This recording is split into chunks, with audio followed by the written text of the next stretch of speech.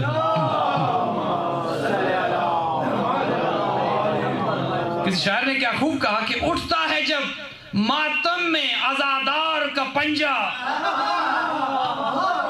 فرما رہے ہیں، اٹھتا ہے جب ماتم میں عزادار کا پنجہ، تہذیب کے سینے پہ ہے افکار کا پنجہ۔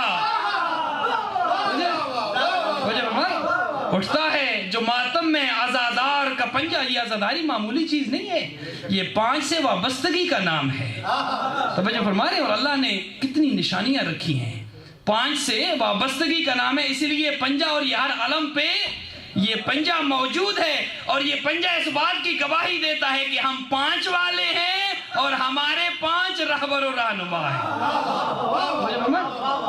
آج کے دور میں شیطان جو ہے وہ بڑے مختلف ذرائع سے جو ہے وہ سازشیں کرتا ہے اور گمراہ کرتا ہے۔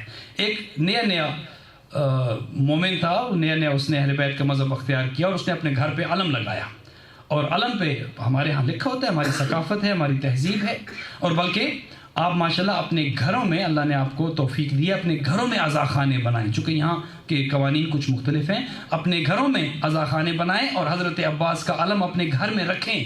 یہ ہماری ثقافت ہے، یہ ہماری پہچان ہے، یہ ہمارا یقین ہے، یہ ہمارا ایمان ہے، اور اپنے بچوں کو بتائیں کہ یہ کس کا علم ہے اور یہ کس کا پنجہ ہے۔ اپنے بچوں کو بتائیں، نہیں بتائیں گے اپنے گھروں میں کارٹونز لگائیں گے اور اس طرح کی چیزیں لگائیں گے تو وہ بچے وہی چیزیں یاد رکھیں گے، لیکن اپنی دیواروں پہ لبیک یا حسین یا علی مدد اور اس طرح کی چیزیں لگائیں گے۔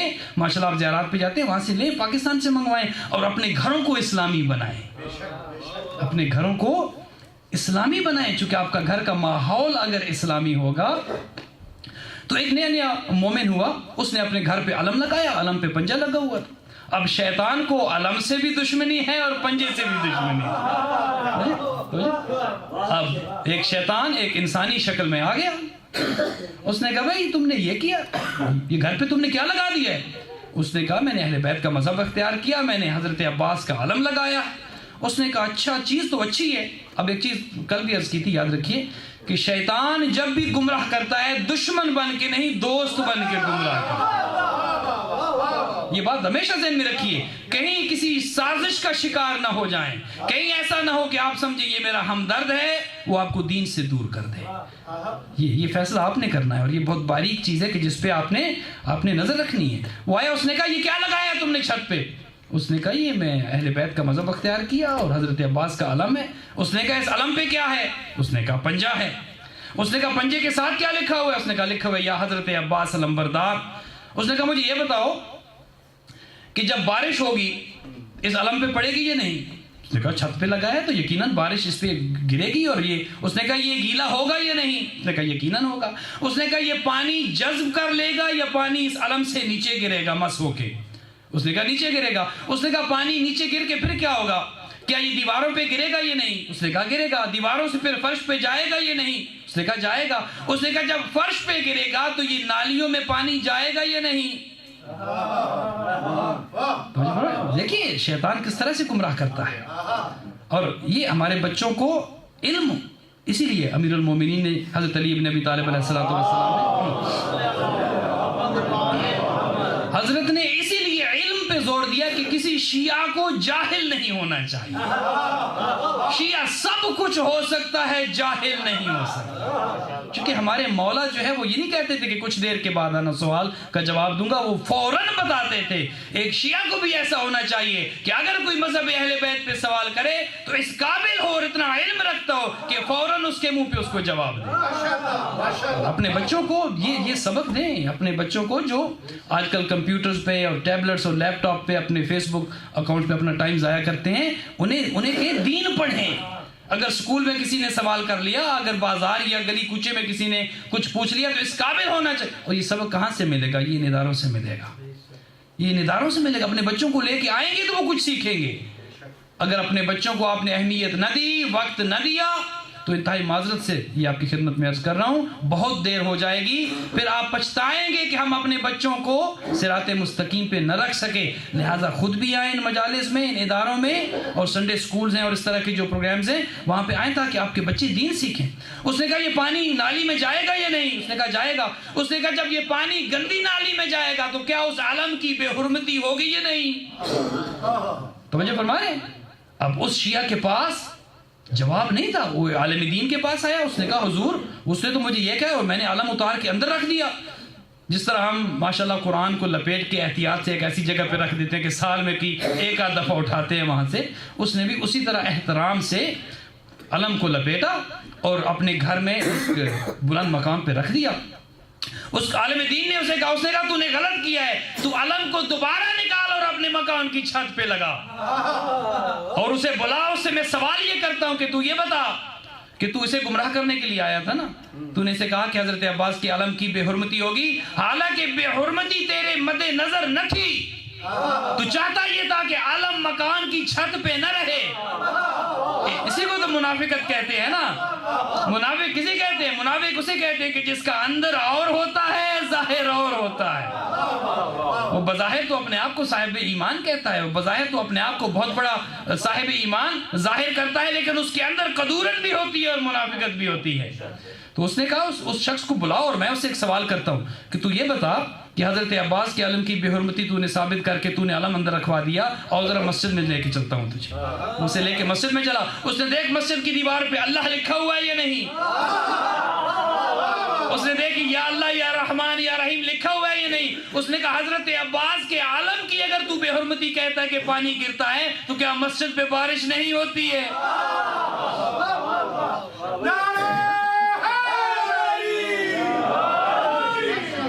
توجہ فرما رہے ہیں؟ تو جواب ہونا چاہیے ایک دلائل کے ساتھ، لڑائی جھگڑا کرنا نہیں۔ ہم شیعہ لڑنے والی قوم نہیں، ہم علم سے دلائل سے جواب دیتے ہیں۔ لہٰذا آپ کتب کا مطالعہ کریں، علماء کی مجالس سنیں، اپنے بچوں کو ان مراکز میں لے کے آئیں تو آپ کو علم ملے گا۔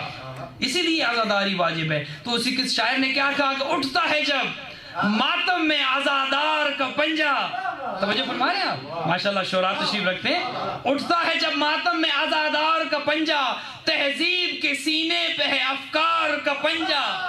توجہ فرما رہے ہیں، توجہ فرما رہے ہیں، اٹھتا ہے جب ماتم میں عزادار کا پنجہ، تہذیب جب تک آپ اس کو سمجھیں گے نہیں میں اگلے مصرے پہ نہیں جاؤں گا۔ توجہ فرما رہے ہیں، اٹھتا ہے جب ماتم میں عزادار کا پنجہ، تہذیب کے سینے پہ ہے افکار کا پنجہ، پانچ سے وابستگی کا اقرار ہے پنجہ، دین کا ساوت ہے اور ظالم سے انکار ہے پنجہ۔ ظالم سے انکار ہے پنجہ، اسلام کی بنیاد ڈھانچہ بھی یہی ہے اور چہرے یزیدی سے پردہ اٹھاتا بھی یہی ہے۔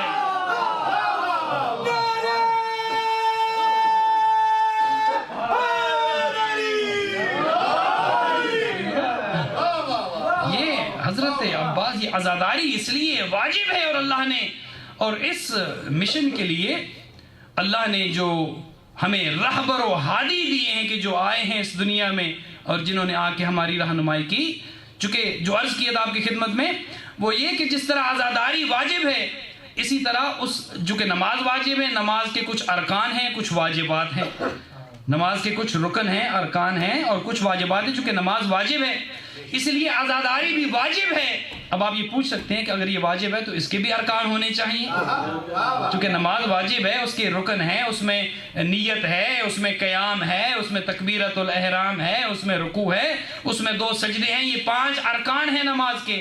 اسی طرح آپ یہ کہہ سکتے ہیں کہ حضور آپ نے کہہ دیے کہ عزاداری واجب ہے، اب بتائیے کہ عزاداری کے رکن کتنے ہیں؟ تو میں آپ سے یہ کہوں گا کہ یہ رکن خود بھی یاد کر لیجئے، اور جو بھی ممبر پہ آئے اسے کہیں کہ حضور آپ نے ہمیں خطاب کرنا ہے، آپ نے یہاں پہ آ کر ہمیں علم دینا ہے، لہٰذا عزاداری کے 3 رکن ہیں، تینوں رکن ہمیں دے کے جائیے، بتا کے جائیے۔ اور آج سن لیجئے مجھ سے کہ عزاداری کے ارکان کتنے ہیں۔ پہلا رکن ہے شان اہل بیت، شان اہل بیت، اگر یہ عزاداری میں مجلس میں نہیں ہے تو گویا مجلس مکمل ہی نہیں، شان اہل بیت۔ اور دوسرا رکن ہے فرمان اہل بیت، شان اہل بیت، فرمان اہل بیت، اور تیسرا رکن ہے ارمان اہل بیت۔ یہ 3 رکن ہیں عزاداری کے۔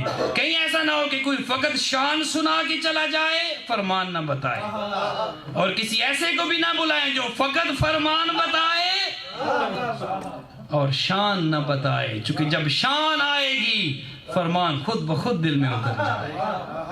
اہل بیت کے فضائل کیوں پڑھے جاتے ہیں؟ اہل بیت کی فضیلت کیوں بتائی جاتی ہے؟ چونکہ جب اہل بیت کے فضائل سنیں گے تو سننے والے عمل پہ تیار ہوں گے۔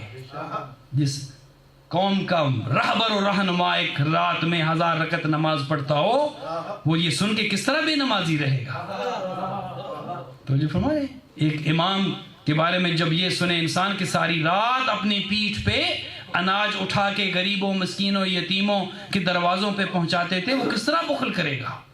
لہذا شان بھی بتانی ہے، فرمان بھی بتانا ہے، اور تیسرا جو ہے اس کا حصہ ارمان بتانا ہے۔ لہذا شان، اور کیا شان ان کی، انسان کیا بیان کرے ان کی شان؟ اہل بیت کی شان کیا ہے؟ ان کی شان یا خدا بیان کر سکتا ہے، یا اللہ کا قرآن بیان کر سکتا ہے، یا محمد کا فرمان بیان کر سکتا ہے۔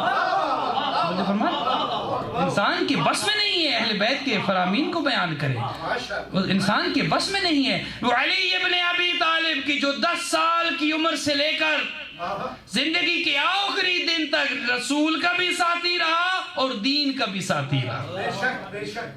آج اگر علی کے فضائل مجلس میں نہیں ہوں گے تو مجلس مکمل نہیں، ہماری عزاداری مکمل نہیں، ہمارا دین مکمل نہیں، ہمارا ایمان مکمل نہیں۔ ہم نے بچوں کو بتانا ہے کہ علی کس ہستی کا نام ہے، ہم نے بتانا ہے کہ وہ علی، اور جب علی کو لوگ پڑھیں گے، سمجھنے کی کوشش کریں گے، آج کل تو کہتے ہیں نہیں سمجھے نہیں آپ بس مانیں، ٹھیک ہے، لہٰذا ہم یقیناً مانیں گے پر ہم سمجھ کے مانیں گے۔ ہم بغیر سمجھ کے ماننے والوں میں سے، اگر بغیر سمجھ کے ماننے والوں میں سے ہوتے تو بزرگوں کو مانتے جن کی عمریں بہت زیادہ تھی۔ جب پہلے بزرگ نے خط لکھا تھا نا اپنے باپ کو کہ میں اب خلیفہ بن گیا ہوں اور لوگوں نے مجھے خلیفہ منتخب کر لیا ہے، لہذا آپ دور دراز کے علاقے میں رہتے تھے، آپ مدینہ میں آ جائیے چونکہ آپ کا بیٹا ماشاءاللہ اب خلیفہ ہے، آپ کو یہاں پہ ساری سہولیات دی جائیں گی۔ اور انہوں نے جواب میں پھر لکھا کہ اچھا یہ بتاؤ تمہیں خلافت کس طرح ملی؟ انہوں نے کہا حضور میں عمر میں سب سے بڑا تھا تو مجھے خلافت مل گئی۔ انہوں نے کہا اچھا اگر عمر میں بڑے تھے تو تم سے بڑا تو میں تمہارا باپ بیٹھا ہوں، مجھے کیوں نہیں خلیفہ بنایا گیا؟ توجہ فرما رہے ہیں؟ انہوں نے کہا اگر عمر ہے تو عمر میں تو میں موجود ہوں، مجھے بنانا چاہیے تھا۔ انہوں نے کہا نہیں حضور ایک دوسری بھی ہے کہ مجھے لوگوں نے چن لیا ہے۔ انہوں نے کہا ابھی تو خط میں تم نے لکھا ہے کہ میں اللہ کا خلیفہ ہوں، خلیفہ اللہ کی وہ چننے والے لوگ ہیں۔ انہوں نے کہا تم خط میں لکھ رہے ہو کہ میں اللہ کا خلیفہ ہوں اور نیچے لکھ رہے ہو کہ مجھے لوگوں نے چنا ہے، لہذا تمہارے اپنے خط میں تضاد ہے، تم قوم کے مستقبل کا کیا فیصلہ کرو؟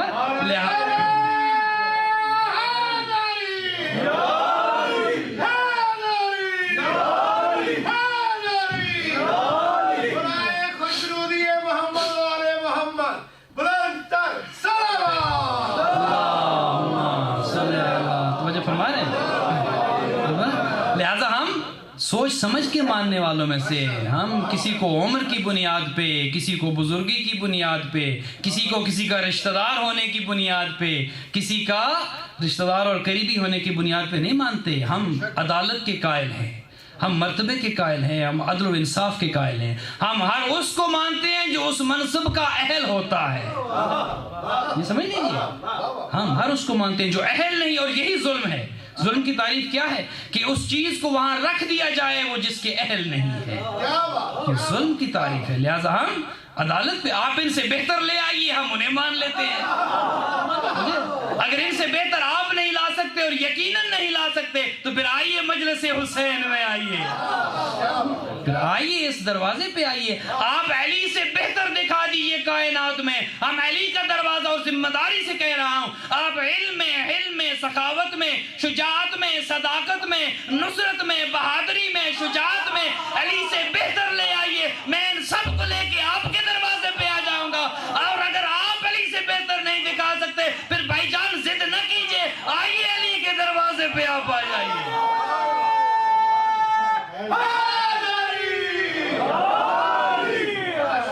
تو مجھے فرمائیں، پھر یہ ضد نہیں ہے، یہ تو علم کی بات ہے، یہ تو حکمت کی بات ہے، یہ تو دلائل کی بات ہے۔ آپ تاریخ پڑھ لیجئے، اسلام کی نصرت کس نے کی ہے، اسلام کو نقصان کس نے پہنچایا۔ آپ ہسٹری پڑھ لیجئے، ہسٹری میں سب کچھ موجود ہے۔ آپ اپنی تاریخ کی کتب کا مطالعہ کر لیں، اس میں آپ کو پتہ چل جائے گا کہ کون کون تھا کہ جس نے رسالت میں شک کیا تھا، جس نے رسالت میں شک کیا تھا۔ اور رسالت میں اس سے بڑھ کے شک کیا ہو سکتا ہے کہ کہنے والا یہ کہے کہ جتنا آپ کی رسالت میں مجھے آج شک ہوا ہے آج سے پہلے کبھی نہیں ہوا۔ اندازہ کریں، آپ کہیں کہ یہ ہمارے مولا ہیں، وہ جدھر وہ جائیں گے حضور آپ بھی ادھر ہی جائیں۔ جس کو رسالت میں شک ہو، اور رسالت میں اس سے بڑھ کے شک کیا ہو سکتا ہے کہ جب شب ہجرت پیغمبر علی ابن ابی طالب کو اپنے بستر پہ لٹا کے آئے، لوگ کہتے ہیں نا کہ دیکھیں وہ علی بھی ان کے صحابی تھے اور کوئی اور بھی تھے جو جنہیں وہ ساتھ لے کے گئے، تو وہ بھی ایک صحابی نے وہاں پہ قربانی دی، ایک صحابی نے وہاں پہ قربانی دی۔ میں نے کہا حضور بڑے بڑے موجود تھے اس وقت مکہ میں کہ جنہیں اس بستر پہ سلایا جا سکتا تھا، لیکن پیغمبر نے انتخاب علی ابن ابی طالب کا کیوں کیا؟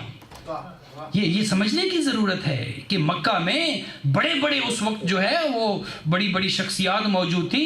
علی ابن ابی طالب کا انتخاب کیوں کیا کہ اس بستر پہ آپ نے سونا ہے, اور یہ بتا دیا کہ تلواروں کے سائے میں سونا ہے.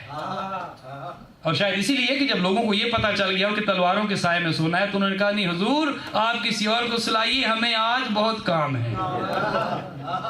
اور یہ پتہ یہیں سے چلتا ہے. آپ دیکھیے اگر خدا نہ خواستہ کسی جگہ کا اعلان ہو جائے اور بتا دی جائے کہ وہاں پہ نعوذ باللہ کچھ دھماکہ ہوگا یا کچھ بم پھٹے گا, اور آپ سے کہا جائے کہ آپ 5 بجے یہ کام ہوگا اور آپ 5 بجے وہاں آ جائیے, تو کیا آپ جائیں گے وہاں پہ؟ لہذا پیغمبر نے خود کہا کہ آج رات کو تلواروں کے سائے میں سونا ہے. علی نے کہا یا رسول اللہ میں سوؤں گا. اور اس کی ایک دوسری وجہ یہ بھی ہے چونکہ پیغمبر کو اللہ نے کچھ معجزات دیے تھے. پیغمبر کو اللہ نے کچھ معجزات دیے تھے. ایک معجزہ پیغمبر کا یہ تھا کہ پیغمبر کا سایہ نہیں تھا. پیغمبر جب چلتے تو ان کا سایہ نہیں ہوتا تھا. ان کا سایہ ایک وجہ یہ بھی ہے کہ سایہ جب آپ چلتے ہیں تو یا آگے چلتا ہے یا آپ کے پیچھے چلتا ہے. پیچھے اس لیے نہیں تھا کہ چونکہ حضور آگے چلتے تھے, اصحاب پیچھے چلتے تھے. اللہ کو یہ گوارا نہیں تھا کہ میرا حبیب چل رہا ہو, میرے حبیب کے سائے پہ کسی کے قدم آئے. اصحاب کے قدم اللہ گوارا نہیں کرتا تھا. پتہ نہیں حسن و حسین کا مقام کتنا بلند تھا کہ اپنے سائے پہ نہیں اپنے دوست پہ سوار کر لیا حسن و حسین کو.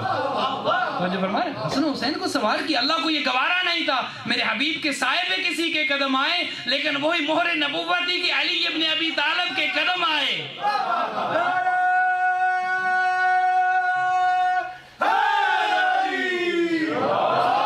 قدم آئے. جب فتح مکہ ہوا بیت اللہ میں گئے اور بڑے بڑے بتوں کو توڑا. سب سے پہلے تو وہ 3 بت توڑے, لات, منات اور عزا. سب سے پہلے وہ 3 بت گرائے. میں اپنے پڑھنے کا ذمہ دار ہوں, آپ کے سمجھنے کا ذمہ دار نہیں ہوں. تو جو فرمائے لہذا سب سے پہلے وہ بت توڑے. پھر کہا یا علی کچھ بت تو توڑ دیے گئے ہیں, اب کچھ بت باقی ہے, آئیے میرے دوست پہ سوار ہوں, ان بتوں کو توڑنا شروع کر دے. پیغمبر کے دوش مبارک پہ علی ابن ابی طالب سوار ہوتے ہیں اور علی ایک ایک بت کو توڑنا شروع کر دیتے ہیں. پتہ نہیں محمد کو کتنی خوشی ہوئی, پتہ نہیں اللہ کے حبیب کو کتنا جلال آیا اور خوشی ہوئی. پیغمبر نے وہاں پہ ایک شعر کہا اور اہل سنت کے امام شافعی نے اس کا ترجمہ کیا. کہا پیغمبر نے کہا کہ یا علی خوشا بحال تو کہ کاور حق می کنی, خوشا بحال من کہ باور حق می کشم. علی بتوں کو توڑ رہے تھے. پیغمبر نے علی کا قصیدہ بیت اللہ میں یہ پڑھا کہ یا علی کیا کہنے تیرے, تو بتوں کو توڑ رہا ہے, حق کا کام کر رہا ہے, اور یا علی میرے بھی کیا کہنے, میں نے حق کو اٹھا رکھا ہے.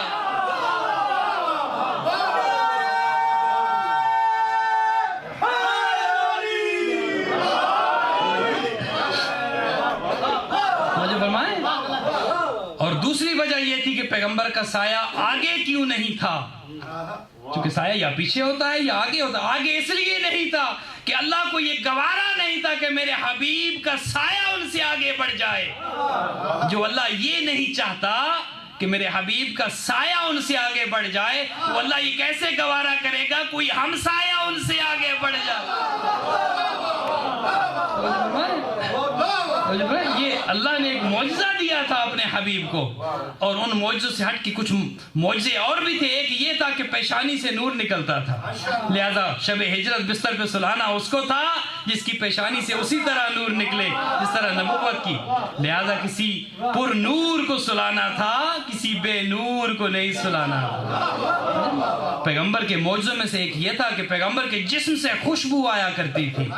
مدینہ کی جس گلی سے گزرتے, مکہ کی جس گلی سے گزرتے, جسم سے خوشبو آتی تھی. لہذا کسی خوشبودار کو سلانا تھا, کسی خوشبودار کو نہیں سلانا تھا. سوال پڑھ دیجیے گا آواز سے بولو.